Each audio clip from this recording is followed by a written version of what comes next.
So you know your structure and you know your muscles, but what happens when you really want to start fleshing out your characters and adding some bulk? Because your characters and bodies are different and they're going to look different. So let's get into it. For fleshing out the torso, there's really two areas that we focus on, and that's the rib cage, which is the upper torso, and then everything below that to the hips, which is the lower.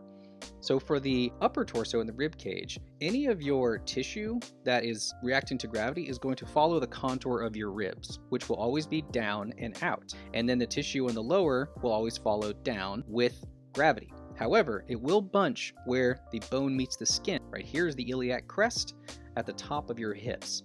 So the reaction here, whenever you have pecs, is that you're going to have the tissue area gathering on the lower pec, and you're going to have the tissues area on the obliques and the front of the lower abs. Even if your character has muscles, this will still be the case. So if we're drawing pecs and we do it based on the anatomy model of muscles, they go upward. However, what we recognize when we see them externally has this lower fat pouch or this tissue round, and that is what we're going to see. Same thing applies to the external obliques. And the same thing also applies to the front of the lower abs. An interesting way to think about the chest and the way that the muscles and the shape work is think of them as a pair of goggles. Is that you have some lower points and then you have a peak in the middle. And then think about that wrapping around the rib cage, because your chest is like goggles, they're not like blocks. So whenever you're drawing curves on the body and you're bulking out a body, there's a difference between what is natural and unnatural.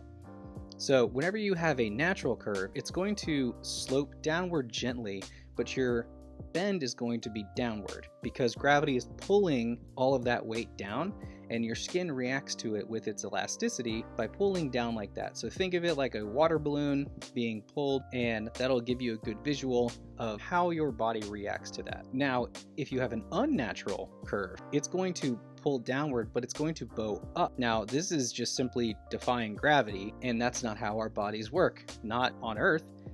So if your body looks like this with the roundness, it can stylistically. However, it's important to note that this kind of shape really only can happen with some sort of artificial help or support. Thanks for watching. Stay tuned for more.